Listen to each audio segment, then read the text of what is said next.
Hello dear students, आज के इस लेक्चर में हम करने जा रहे हैं क्लास 10th का chapter number 10 from science. Alright, so आप क्या पढ़ रहे हो इस समय? आप पढ़ रहे हो लाइट, रिफ्लेक्शन एंड रिफ्रैक्शन। इसके ऊपर 2 लेक्चर पहले ही डिलीवर करे जा चुके हैं जिसमें शुरुआत का कंटेंट डिलीवर किया गया है। ठीक है, अब हम क्या बात करने वाले हैं इस लेक्चर में? इस लेक्चर में हम बात करने वाले हैं स्फेरिकल मिरर्स के यूजेस के बारे में। सबसे पहले हम स्फेरिकल मिरर के यूजेस पढ़ेंगे। आपने देखा कि कॉनकेव मिरर में, इससे पहले वाले लेक्चर्स में आपने देखा कि कॉनकेव मिरर में क्या हो रहा है, आपके पास इमेज फॉर्मेशन किस टाइप की होती है।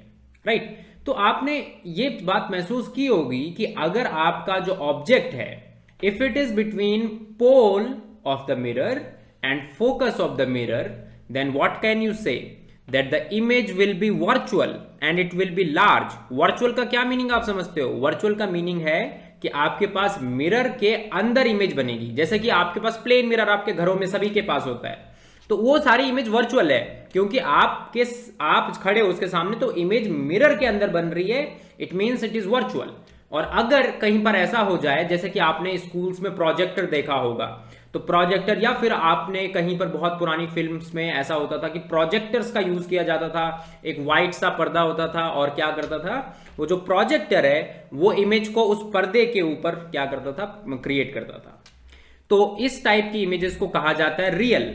राइट, तो मिरर्स भी ऐसा ही काम कर, स्फेरिकल मिरर्स भी ऐसा ही काम कुछ करते हैं कि कुछ कुछ केसेस में स्फेरिकल मिरर के अंदर इमेज नहीं बनेगी। वो इमेज कहां बनेगी? अगर आप उसके सामने कोई व्हाइट पर्दा ले आओ या व्हाइट पेज ले आओ, उसके ऊपर वो इमेज बनेगी।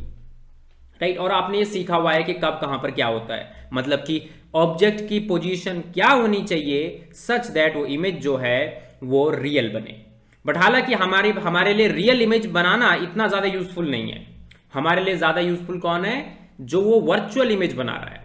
तो मैंने आपको बताया है कि पोल और फोकस के बीच में जब ऑब्जेक्ट होता है तो इमेज वर्चुअल बनती है और साइज उसका लार्ज होता है।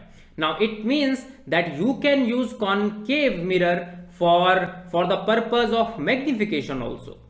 तो आपके पास कोई चीज छोटी सी है, आपको उसे थोड़ा सा मैग्नीफाई करना है, तो आप क्या करोगे? उसे जो आपका कॉनकेव मिरर है उसके सामने ले जाओगे और कॉनकेव मिरर के सामने जाकर पोल और फोकस के बीच में जैसे ही वो आ जाएगा उसकी इमेज बड़ी बन जाएगी। राइट, तो इसका यूज कहां पर होता है? इसका यूज करता है डेंटिस्ट। तो अगर आपके जो टीथ्स हैं उनमें कोई इशू हो, तो जैसे कि बहुत छोटा छोटा इशू होता है टीथ में, ऐसा नहीं होता कि बहुत दूर से वो देखा जा सके, तो क्या करना होता है डेंटिस्ट को? वो जो पार्ट है जिसमें इशू हो रहा है, कोई कैविटी हो गई है, उस चीज को अगर उसे मैग्नीफाई करके देखना है कि हाँ इसमें क्या हो रहा है एक्चुअली में, तो उसको क्या करना होगा? फिर उसको कॉनकेव मिरर का यूज करना होगा, because concave mirror is magnifying objects if it is placed between focus of the mirror and pole of the mirror. Right, ठीक है, तो ये तो एक बेसिक सा यूज हो गया जो सभी लोग पहले से जानते हैं। अब हम एक ऐसा यूज पढ़ने वाले हैं, जैसे कि आपने बहुत बार क्या देखा होगा, आपके पास स्कूटर हो सकता है आपके घर में, है ना, बाइक, स्कूटी, या फिर आपके पास हो सकता है कार हो। सो कार में आपने देखा होगा जो हेडलाइट्स होती हैं आगे, है ना, जो रात में आप ऑन कर लेते हो उनको, वो एक्चुअली क्या करती हैं? वो स्कैटर नहीं करती है लाइट को। ऐसा नहीं है कि जैसे ही आपने लाइट जलाया तो आसपास का सारा एरिया जो है वो लाइट अप हो गया, ऐसा नहीं होता। कार्स क्या करती हैं? उस लाइट रे को प्रोजेक्ट करती है सामने रोड पर, बिल्कुल सीधी सीधी जाती है वो और स्ट्रेट। अगर आप इधर और उधर देखोगे तो स्कैटरिंग नहीं होती है, बहुत कम लाइट लेफ्ट और राइट में होती है, सारी लाइट सामने की तरफ प्रोजेक्ट हो रही होती है। इसके पीछे का रीजन आप जानते हो? इसके पीछे का रीजन बहुत ही सिंपल है कि जो लाइट रेज, आपने देखा होगा कि अगर आपके पास कोई लाइट रे कॉनकेव मिरर के फोकस से पास करती है तो वो पैरेलल हो जाती है प्रिंसिपल एक्सिस के। पैरेलल होने का क्या मतलब है कि अब वो लाइट पैरेलली आगे जाएगी और कहीं पर इंटरसेक्ट नहीं करेगी। So they are used, concave mirrors are used in order to focus a light, a beam of light on to something, like search light. Search light का क्या मतलब होता है? आप जिस चीज को देखना चाहते हो उसी पर आप फोकस करोगे। ऐसा नहीं चाहते आप कि पूरा जो रूम है वो क्या हो जाए, वो लाइट से फिल हो जाए। आप क्या चाहते हो कि हाँ मुझे क्या करना है, इस ऑब्जेक्ट को देखना है बस। तो आपने उस ऑब्जेक्ट पे आपने क्या करी, टॉर्च ऑन की। टॉर्चेस में ऐसा होता है, हालांकि अब वो टॉर्चेस नहीं आती हैं जिसमें आप फील कर पाओ कि ऐसा हो रहा है। पहले के टाइम पे 1990s 2000 के टाइम पे एक ऐसी टॉर्च आती थी, स्टील की होती थी वो, ठीक है, जनरली स्टील सिल्वर कलर होता था उसके बाहर से, और उस समय सेल भी बड़े बड़े आते थे। अब तो आप देखते हो कि सेल का जो साइज है वो क्या होता है, पेंसिल साइज हो गया है, बट पहले पेंसिल साइज नहीं था, काफी इतना करीब, इतना मोटा करीब वो क्या होता था, सेल होता था। तो एक टॉर्च में क्या होता है, 2 सेल लगते थे। सो जैसे ही आपने वो सेल लगाए, अब उसमें एक बल्ब यूज होता है जो कि डीसी बल्ब होता है। मीन्स ये है कि वो डायरेक्ट करंट, जो आपकी घरों में बिजली आती है उससे नहीं जलेगा, वो नॉर्मल क्या है, जो सेल से करंट आ रहा है उसके थ्रू वो जलता है। सो वहां पर भी आप अगर देखते हुए तो एक कॉनकेव मिरर ही लगा रहता था, ताकि वो बल्ब जले और वो लाइट जो है वो सामने फोकस हो। तो वो टॉर्च ऐसा काम नहीं करती थी कि पूरे रूम में स्कैटर कर दी लाइट, जिस चीज को आप देखना चाहते हो उसी चीज को वो फोकस करती थी। सो ये बहुत इंपॉर्टेंट यूजेस हैं कॉनकेव मिरर के, ठीक है। और दूसरा एक सबसे इंपॉर्टेंट यूज जो कि आज सारी दुनिया में यूज हो रहा है, एक होता है सोलर फर्नेस। सोलर फर्नेस का क्या मतलब आप समझते हो? जैसे कि सोलर फर्नेस क्या करता है, जैसे कि आप किसी कैंप में गए हो, मान लो आप पहाड़ों में कहीं पर कैंप में गए हो, और आप क्या है कि फायर नहीं जलाना चाहते, आग नहीं जलाना चाहते, जल्दी से आप काम करना चाहते हो, तो आप क्या कर सकते हो, अपने साथ सोलर फर्नेस को लेके जा सकते हो। तो उसमें क्या होता है, कॉनकेव मिरर आपके पास होता है। वो कॉनकेव मिरर क्या करता है, एक ही जगह पर, जैसे कि बहुत सारी सनलाइट आई तो वो एक ही जगह पर उसको क्या कर देगा, कंसंट्रेट कर देगा। आपने क्या सीखा था, आपने सीखा था कि अगर light rays, parallel light rays आ रही हैं जो कि प्रिंसिपल एक्सिस के पैरेलल है, तो वो कहां पर मीट करती हैं, फोकस पर। तो अगर जिस चीज को आपको मान लो क्या करना है, आपको फूड कुक करना है, तो आपको फूड कुक करना है, तो आप फूड जो है आपका उसकी लोकेशन रख दो एकदम फोकस के ऊपर। और आपके पास हालांकि इतने छोटे छोटे मिरर्स नहीं होते हैं, वो बड़े मिरर्स होते हैं थोड़ा साइज में, जैसे कि आपने क्या देखा होगा, डिश टीवी वगैरह लगे रहते हैं घरों में टेलीविजन के लिए, उस टाइप की मैं बात कर रहा हूं, उस साइज की। सो वैसा अगर लगा रहता है तो क्या होती है, जब पैरेलल लाइट बीम आती है तो वो उस सोलर फर्नेस के ऊपर गिरती है और उस सोलर फर्नेस से हीट क्रिएट होती है। क्योंकि क्या हो रही है, इतनी सारी लाइट रेज आ रही हैं और एक ही पॉइंट पर फोकस कर रही हैं। तो जब इतनी सारी लाइट रेज आकर एक ही पॉइंट पर फोकस करेंगे तो जाहिर सी बात है कि उसका टेम्परेचर क्या हो जाएगा, इंक्रीज हो जाएगा। सो उसी चीज की वजह से हम क्या कर पाते हैं, फूड कुक कर पाते हैं। So see how important these spherical mirrors are. तो हालांकि स्फेरिकल मिरर उतने बढ़िया नहीं है आपकी शक्ल देखने के लिए। अगर आपको रेडी होना है सुबह सुबह तो आप स्फेरिकल मिरर के सामने जाओगे तो आपको पता ही नहीं चलेगा क्या हो रहा है। बट इसके रियल वर्ल्ड में बहुत सारे एप्लीकेशन है।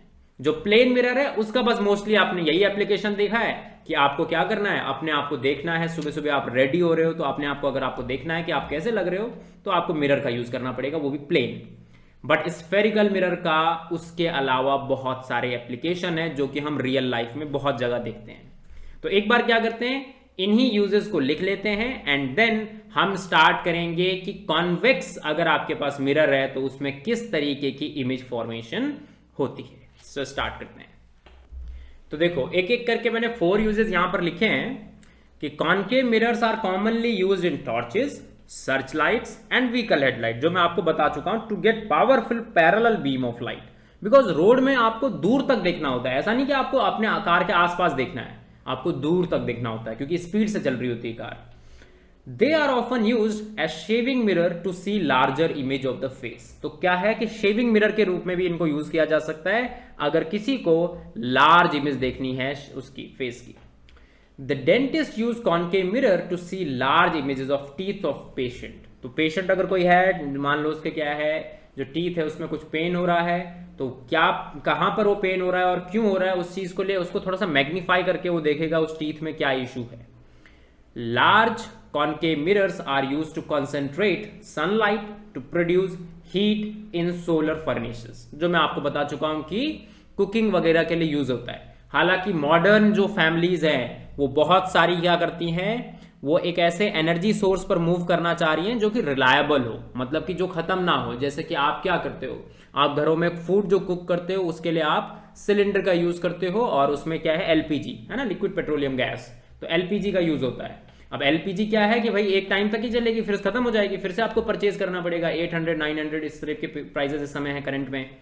तो लेकिन ये जो है ये फ्री ऑफ कॉस्ट है, वंस आपने इंस्टॉल कर दिया तो उसके बाद इसी से सारा काम चल जाएगा। ठीक है। तो जो थोड़ा सा मॉडर्न फैमिलीज हैं, जिन्हें पता है कि नेचुरल रिसोर्सेज को अगर हम कम से कम यूज करें तभी हम उन्हें ज्यादा टाइम तक यूज कर सकते हैं, है ना। अगर हम एक साथ ही सारा नेचुरल रिसोर्स यूज करने लग जाएंगे तो हमें इश्यूज क्रिएट हो जाएंगे। जो हमारे आगे आने वाली जनरेशन है उनको बहुत ज्यादा इशू क्रिएट हो जाएगा, फाइटिंग हो जाएगी नेचुरल रिसोर्स के बेसिस पर ही। तो इसीलिए एक ऐसे नेचुरल रिसोर्स का हमें यूज करना चाहिए जो कि क्या हो, रिलायबल हो। जैसे कि सनलाइट। सनलाइट खत्म नहीं होगी, आज आपके पास सनलाइट है, आने वाली कई जनरेशन तक सनलाइट है। और ना ही सनलाइट का आप क्या कर पा रहे हो, जैसे कि सनलाइट आ रही है उसका हम यूज कर रहे हैं तो उससे क्या है, कुछ इफेक्ट नहीं पड़ रहा है। और बिल्कुल परफेक्ट ये क्या है, एग्जाम्पल है, क्योंकि इससे पॉल्यूशन भी क्रिएट नहीं होता है ना। सनलाइट का यूज करोगे तो कौन सा पॉल्यूशन हो जाएगा हीट के लिए। All right. और हो सकता है कि आज से पहले आपने कभी इलेक्ट्रिक, जैसे कि आपने क्या सुना होगा, एक नाम सुना होगा इलेक्ट्रिक कुकर, उसी तरीके से एक सनलाइट कुकर भी क्रिएट किया जा सकता है। ठीक है, एक एक्टिविटी होगी साइंस में, आपने इससे पहले देखा होगा कहीं ना कहीं। तो क्या कर सकते हो आप, एक सनलाइट की बेसिस पर एक कुकर क्रिएट कर सकते हो। हालांकि वो हमारे उसमें नहीं है अभी फिलहाल, अभी हम सिर्फ मिरर्स के बारे में पढ़ रहे हैं, तो हम इसी पर फोकस रहेंगे। आगे बढ़ते हैं। नाउ अब हमें क्या करना है, हमें पढ़ना है image formation. Image formation by a concave mirror. इस बात का क्या मतलब है, सबसे पहले इस चीज को समझते हैं। तो आपने देखा होगा कि लाइट रेज कॉन्वेक्स मिरर है, सॉरी कॉन्वेक्स बोलना चाहिए मुझे, मैंने गलती से शायद कॉनकेव बोल दिया है। तो आपने देखा होगा कि कॉन्वेक्स मिरर में अगर एक सिंगल लाइट रे आ रही है तो किस तरीके से बिहेव करती है। तो यहां पर हम सेम टू सेम चीज सीखना चाह रहे हैं। यहां पर हम क्या करने जा रहे हैं, आपके पास क्या है, एक कॉन्वेक्स मिरर है। This is your convex mirror. आपको क्या करना है, दो लाइट रेज लेके आनी है और आपको देखना है कि कहां पर वो मीट करेंगी। दैट मीन्स हम इमेज फॉर्मेशन पढ़ना चाह रहे हैं। सो इसमें आपको सिर्फ दो केसेस पढ़ने होते हैं। पहला कि अगर ऑब्जेक्ट इंफिनिटी पर है तब इमेज कहां पर बनेगी। दूसरा कि ऑब्जेक्ट किसी फाइनाइट डिस्टेंस पर है, चाहे कहीं पर भी हो बट फाइनाइट हो। नेचर जो है इमेज का वो सेम रहने वाला है। हालांकि कॉनकेव मिरर के केस में आपने 5 अलग अलग केसेस पढ़े थे। उन 5 केसेस में आपने क्या पढ़ा था, आपने पढ़ा था कि लाइट ऑब्जेक्ट यहां पर हो, यहां पर हो, यहां पर हो, तब अलग अलग केसेस आपने बनाए। बट यहां पर सिर्फ 2 केसेस।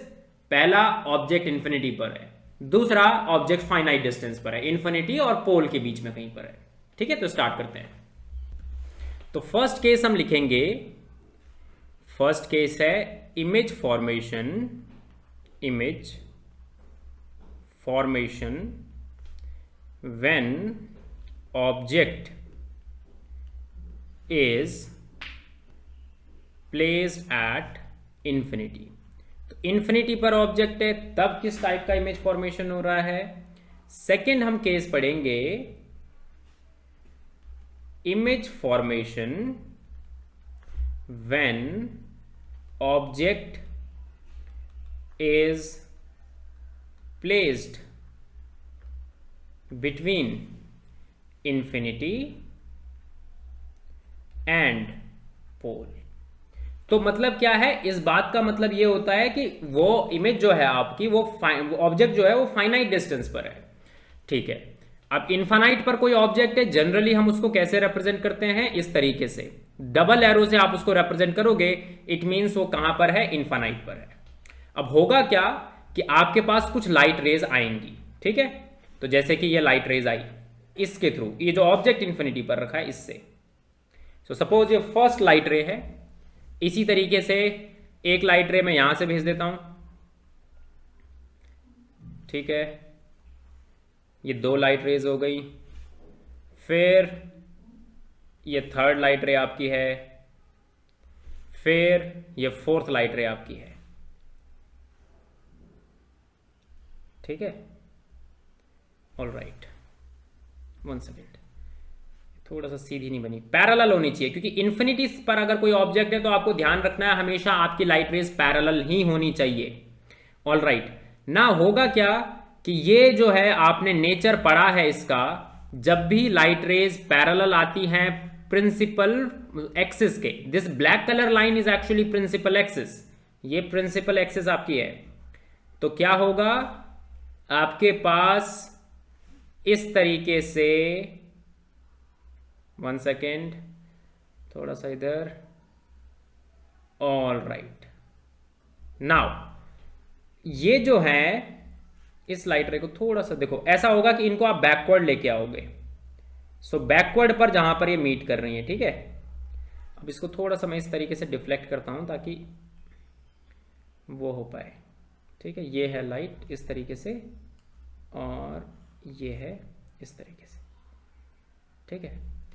तो देखो आप इस तरीके से बैकवर्ड आई, इस तरीके से बैकवर्ड गई, तो ये देखो एक पॉइंट पर ये मीट कर रही है। आप जानते हो, पहले से आपने पढ़ा है कि ये पॉइंट कौन सा है, focus. So it means when your object is at infinity, image will be formed at focus. तो इमेज कहां पर बनने वाली है, फोकस के ऊपर बनने वाली है, ठीक है। तो ये फर्स्ट केस आपका हो गया। नाउ इस केस में हम ऑब्जेक्ट को किसी फाइनाइट डिस्टेंस पर रख रहे हैं। तो मान लो यहां पर है आपका ये ऑब्जेक्ट, ठीक है। So this is your object,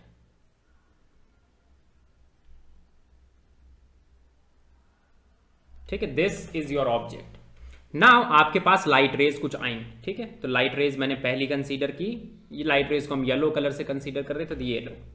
सो पहली लाइट रेज में भेज रहा हूं parallel, alright, parallel to the principal axis. So ये आपकी लाइट रे गई, पहली लाइट। नाउ ये लाइट आपकी इस तरीके से डिफ्लेक्ट हो जाएगी ऊपर को, ठीक है। इधर को आई और डिफ्लेक्ट हो गई। नाउ एक लाइट रे में इस तरीके से लेके आ रहा हूं जो कि आपकी इस तरीके से पास कर रही है और इस तरीके से स्ट्राइक कर रही है मिरर पर, सच दैट आप उसको अगर बैकवर्ड लेके जाओ तो ये मीट करेगा किस पर, जो सेंटर ऑफ कर्वेचर है मिरर का।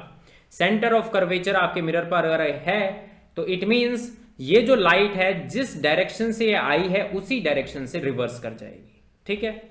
नाउ अब आपके पास इस लाइट, ये लाइट रे आप जानते हो कि जो भी लाइट रे आएगी आपके पास parallel to x axis, parallel to principal axis, तो वो क्या होगी, वो लाइट रे आपकी इंटरसेक्ट करेगी इस पॉइंट पर, ठीक है। अब ये जो पॉइंट है इसको हम नाम देते हैं फोकस, ठीक है। तो फोकस कौन सा पॉइंट है, फोकस वो पॉइंट होता है जहां पर parallel to principal axis light ray आई, प्रिंसिपल एक्सिस है ब्लैक कलर, डिफ्लेक्ट हुई, तो वापस जब आप उसे ट्रेस करोगे बैकवर्ड तो वो। नाउ इमेज फॉर्म कहां पर होने वाली है, जहां पर आपका ये इंटरसेक्ट कर रही है। So this is the point of image formation, ठीक है। तो ये पॉइंट जो है ये इमेज फॉर्मेशन का है, ठीक है, ऑलराइट। तो ये देखो छोटी हो गई इमेज, मतलब कि आपका साइज तो ऑब्जेक्ट का बड़ा था बट इमेज क्या हो गई, छोटी हो गई, ठीक है। तो ये इस तरीके से आपके इमेज फॉर्मेशन के दोनों केसेस हैं। अब हम पढ़ेंगे इसका नेचर। नाउ ये टेबल आपकी एनसीईआरटी बुक की है, बहुत ही अच्छी टेबल है। इसके थ्रू आप समझ सकते हो कि आपके पास क्या है, कि आपका ऑब्जेक्ट अगर किस लोकेशन पर है और उसकी इमेज कैसी बनने वाली है। तो पहला केस, अगर आपका ऑब्जेक्ट इंफिनिटी पर है तो आप जानते हो कि इमेज कैसी बनती है, बिहाइंड द मिरर। तो जब भी बिहाइंड द मिरर इमेज बनेगी तो वर्चुअल बनेगी। सो कॉन्वेक्स मिरर में दोनों केसेस में इमेज जो होती है वो वर्चुअल ही होती है। जब आपके पास इमेज इंफिनिटी पर था, सॉरी ऑब्जेक्ट इंफिनिटी पर था, तो हाईली डिमिनिश्ड इमेज बनी। डिमिनिश्ड का मतलब होता है बहुत छोटी, पॉइंट साइज की इमेज बन रही है ना इस केस में। Now when object is between infinity and pole P of the mirror. So when object is in between infinity and the pole P of the mirror, so between P and F आपका क्या बनने वाला है, फिर आपका image बनने वाला है, ठीक है। बिहाइंड द मिरर होगा, डिमिनिश्ड होगा, देखो साइज भी छोटा था, मैं आपको शो कर देता हूं। सो देखो इस केस में जब आपका ऑब्जेक्ट इंफिनिटी और फोकस के बीच, पोल के बीच में है, पोल इसको कहते हैं इस पॉइंट को, ठीक है, ये मैंने बताया हुआ है। तो आपके पास ये आपका इमेज का लोकेशन होगा, ठीक है। तो आई होप आपको अब समझ आ चुका है, आगे बढ़ते हैं। नाउ अब क्वेश्चन ये उठता है कि अगर आपके पास कॉन्वेक्स मिरर है तो उसमें इमेज फॉर्मेशन कैसी है ना, मतलब कि जैसे आपने इमेज फॉर्मेशन की बात करी, सो उसका यूज क्या है उस टाइप की इमेज फॉर्मेशन का। तो आप देखोगे, आपने जब भी कोई व्हीकल चलाया होगा तो उसमें जो मिरर होता है वो एग्जैक्टली प्लेन मिरर नहीं होता है, वो हल्का सा कॉन्वेक्स होता है, आउटवर्ड होता है वो हल्का सा।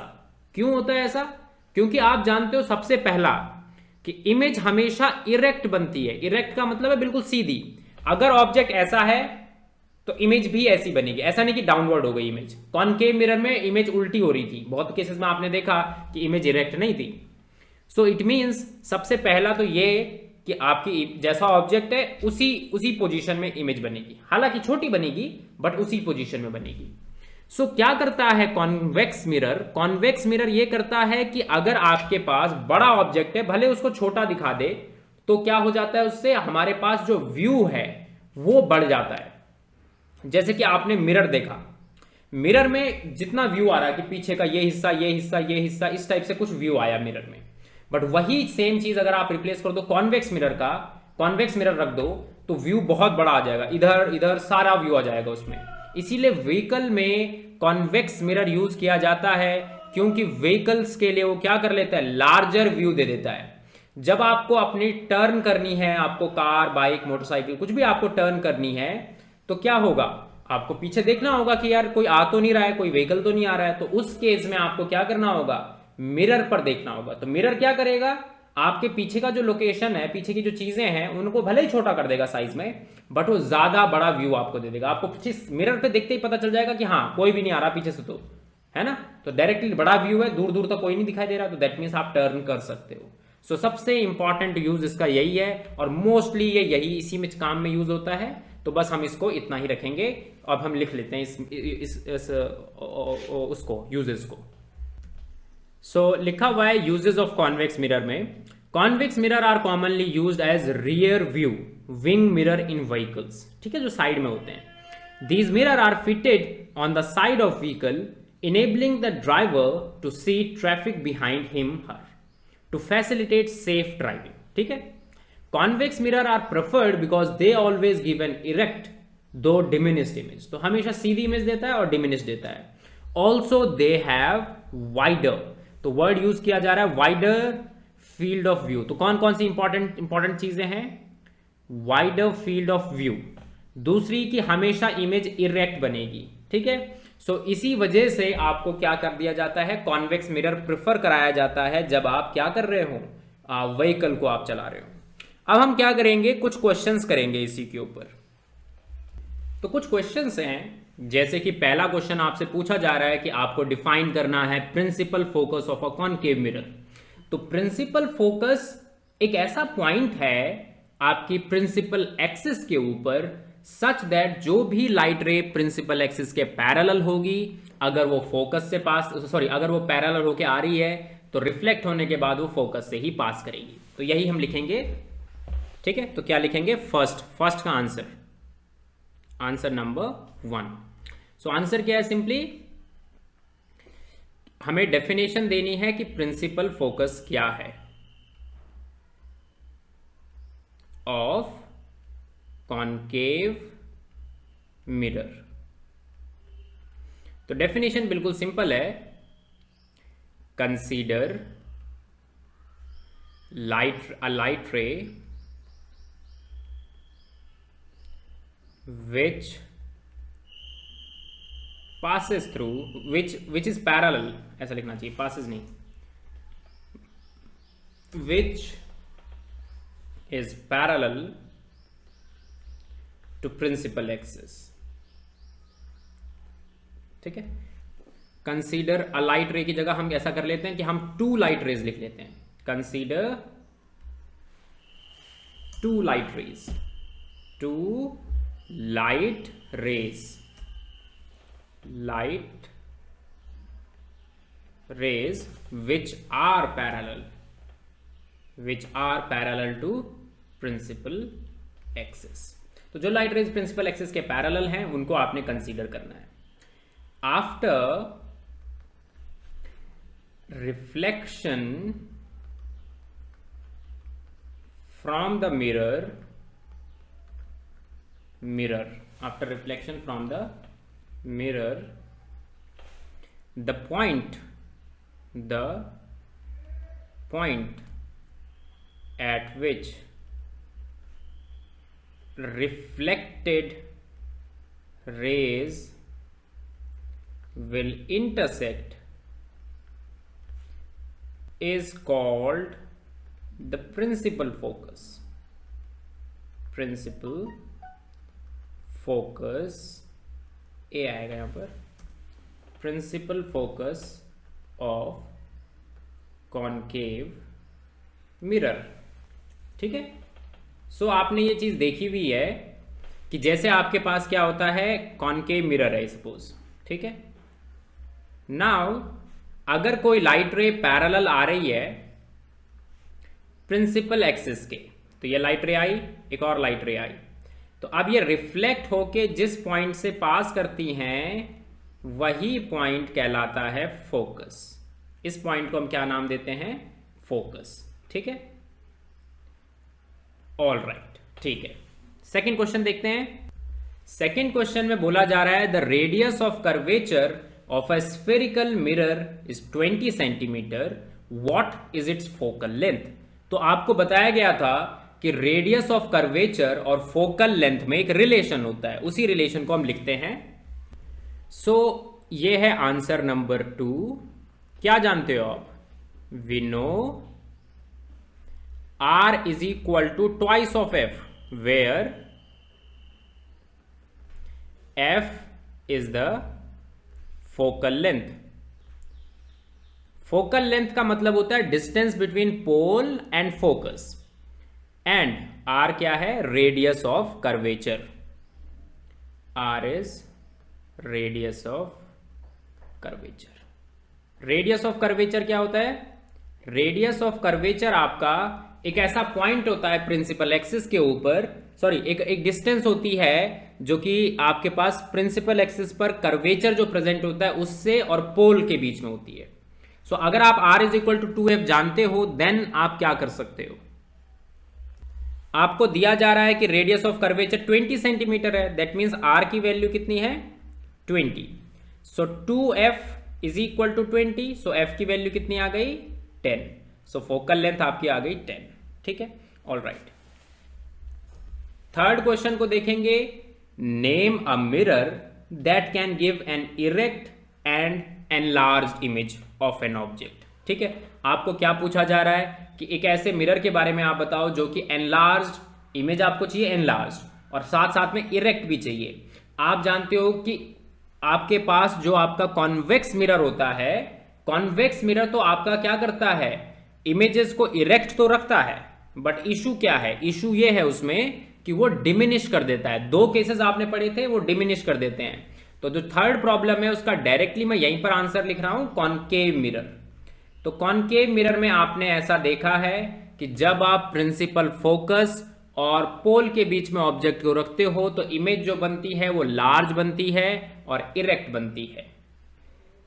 Y do we prefer convex mirror as a rear view mirror in vehicles. तो आंसर बिल्कुल सिंपल है इसका कि convex mirror are preferred because they always give erect दो diminished image, also they have wider field as they curved outward, as they are curved outward. ठीक है, तो क्या लिखेंगे, सो हम लिखेंगे we prefer convex mirror. Answer number 4 है। ठीक है, थर्ड का आंसर मैंने वहीं पर लिख दिया है, we prefer convex mirror because they produce erect image, ठीक है, for all objects, for all objects। तो वो इरेक्ट इमेज क्या करते हैं, प्रोड्यूस करते हैं। साथ साथ में उसमें एक और खासियत है कि उसका जो व्यू होता है वो वाइडर होता है। Also it has wider view. So it means कि अगर आपके पास एक प्लेन मिरर है और एक कॉन्वेक्स मिरर है तो वो ज्यादा एरिया को शो कर देगा बजाय कि प्लेन मिरर के। समझ गए आप? ठीक है, तो इसी वजह से क्या है, आपके पास हम कॉन्वेक्स मिरर को यूज करते हैं as a rear view mirror in vehicles. Now जैसे कि आपने डिस्टेंसेस के बारे में पढ़ा कि रेडियस ऑफ कर्वेचर क्या होता है, आपके पास फोकल लेंथ क्या होती है, ऑब्जेक्ट की हाइट क्या होती है, ये सब चीजें आपने सुनी। अब हमारा काम ये होगा कि हम क्या करें, उन डिस्टेंसेस के लिए एक साइन कन्वेंशन यूज करें। साइन कन्वेंशन का मतलब ये है कि जैसे कि आपके पास कोई मिरर है, कॉनकेव मिरर। ना कॉनकेव मिरर के सामने कोई यहां पर कोई डिस्टेंस आप देख रहे हो, उसको हम पॉजिटिव बोलेंगे या नेगेटिव बोलेंगे? क्योंकि जैसे नंबर लाइन होती है तो नंबर लाइन पर इधर वाली डिस्टेंसेस को पॉजिटिव बोला जाता है, इधर वाली डिस्टेंसेस को नेगेटिव बोला जाता है। तो ये क्या है? साइन कन्वेंशन ही है। हो सकता है मैं इसको नेगेटिव बोल दूं, क्या फर्क पड़ रहा है? बट स्टैंडर्ड वे से इसको साइन कन्वेंशन दिया गया है कि हाँ, हम हमेशा राइट साइड को पॉजिटिव मानेंगे और लेफ्ट साइड को नेगेटिव मानेंगे। नंबर लाइन की मैं बात कर रहा हूं, ठीक है? तो वही साइन कन्वेंशन हमें यहां पर भी सीखना है। तो साइन कन्वेंशन हम कॉनकेव मिरर की हेल्प से समझेंगे, ठीक है? कॉनकेव मिरर ये है, ये इसका बैक साइड है, इस तरीके से आप समझ लो। नाउ अगर ये इसका बैक साइड है, ठीक है, तो स्टार्ट करते हैं। तो पहली चीज कि अगर कोई, जैसे कि आपने ऑब्जेक्ट यहां पर प्लेस किया है, ठीक है, अगर ऑब्जेक्ट अपवर्ड प्लेस है, इरेक्ट प्लेस है, तो उसकी अगर इमेज मान लो नीचे बन गई, ऐसा होता है कॉनकेव मिरर के केस में, ऐसा होता है, तो इमेज जो नीचे बनेगी उसको हम क्या मानेंगे? नेगेटिव मानेंगे। सो यहां पर मैं मेंशन कर रहा हूं, सपोज आपने कोई ऑब्जेक्ट प्लेस किया इस तरीके से अपवर्ड, और मान लो उसकी इमेज नीचे बनी बिलो द प्रिंसिपल एक्सिस। सो जैसे कि आपके पास इस पॉइंट को आप ए नाम दो, इस पॉइंट को नाम दो बी। सो इस पॉइंट को नाम दे देते हैं बी डैश ए डैश, ठीक है? ए डैश बी डैश लिखना चाहिए ना, ए डैश बी डैश। तो लिखेंगे कि आपके पास हाइट अगर अपवर्ड है, सो अगर कोई चीज प्रिंसिपल एक्सिस के अबव है तो आप उसे क्या मानोगे? पॉजिटिव। हाइट अगर डाउनवर्ड है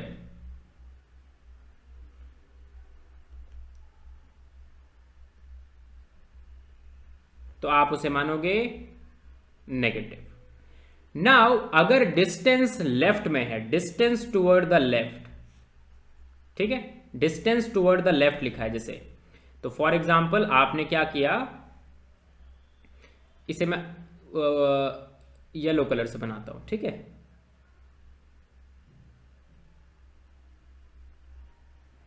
तो जो लेफ्ट में काउंट की जाएंगी डिस्टेंसेस, तो इसको सेंटर मानकर आप काउंट करोगे और ये क्या होंगी? नेगेटिव कंसीडर की जाएंगी, ठीक है? तो डिस्टेंस टुवर्ड्स लिखेंगे कि डिस्टेंस टुवर्ड द लेफ्ट, इसको हम नेगेटिव नाम देंगे कि ये -2 डिस्टेंस है, -3 डिस्टेंस है। समझ गए? ठीक है। अब हम क्या करेंगे, इस तरफ की डिस्टेंस को नाम देंगे। तो जैसे कि मान लो आपके पास डिस्टेंस राइट साइड को भी हो सकती है, सो distance toward right, toward right, तो जो राइट साइड की तरफ डिस्टेंस होगी उसे हम क्या नाम देंगे? पॉजिटिव।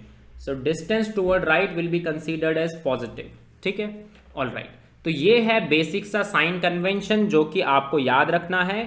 दूसरा ऐसा भी है कि अगर आपके पास इंसिडेंट लाइट है तो उसकी डायरेक्शन हमेशा यही रहेगी, इस तरफ को। ये भी आपने ध्यान रखना है कि इंसिडेंट लाइट को इस तरफ से इधर को लाते हैं, ठीक है? हमेशा ध्यान रखना, इंसिडेंट लाइट को इधर से लाया जाता है जिधर पे शाइनी सरफेस है। यहां पर बस लिख लेता हूं direction of incident light, direction of incident light, ठीक है? नाउ आपके पास, आपने समझ लिया कि आपके पास क्या क्या साइन कन्वेंशन है, किस तरफ की डिस्टेंस को आप पॉजिटिव मानोगे, किस तरफ की डिस्टेंस को नेगेटिव मानोगे। अब हम इस चीज को एक बार नोट डाउन कर लेते हैं ताकि हमारे लिए बहुत आसान हो। सो साइन कन्वेंशन के 5 रूल्स है जो आपको याद रखना है। सबसे पहला, कोई भी ऑब्जेक्ट अगर लेफ्ट साइड में प्लेस्ड है, जैसे कि हमने अभी देखा वो लेफ्ट साइड वाले जो ऑब्जेक्ट्स थे, मतलब कि मिरर के सामने, this implies that light from the object falls on the mirror from the left hand side. The object is always placed on the left of the mirror. This implies that light from the object. 1 second. Okay, तो वो गलती से वहां पर गलत लिख दिया था। Second, all the distances parallel to the principal axis are measured from the pole of the mirror. तो कोई भी डिस्टेंस अगर आपको मेजर करनी है तो पोल से ही मेजर करनी होगी। अभी हम कुछ क्वेश्चंस करेंगे तो आपको और क्लियरिटी आएगी कि कैसे ये चीज हो रही है। Third, all the distances measured to the right along the positive x-axis are taken as positive, while those measured to the left of the origin किसको यहां पर कहा जा रहा है, पोल को, are minus x-axis are taken as negative. All the distances measured to the right of the origin along are taken as positive. Now मैंने correct कर दिया, उसमें सेम टू सेम हो गया था एक्चुअली वो। So distances measured perpendicular to and above the principal axis, that is along y-axis, are taken as positive. ठीक है? Now distances which are measured perpendicular but are below the principal axis along minus y-axis, negative y-axis, are taken as negative. तो ये बहुत ही basic चीज है जो हमने अभी पढ़ी, साइन कन्वेंशन। तो इस लेक्चर में हम फिलहाल इतना ही रखते हैं, बट नेक्स्ट लेक्चर में हम बात करेंगे मिरर फॉर्मूला और मैग्निफिकेशन के बारे में, ठीक है, जो कि बहुत इंपॉर्टेंट है, आपके क्वेश्चन एग्जाम में भी वहीं से आएंगे। Alright, so thank you.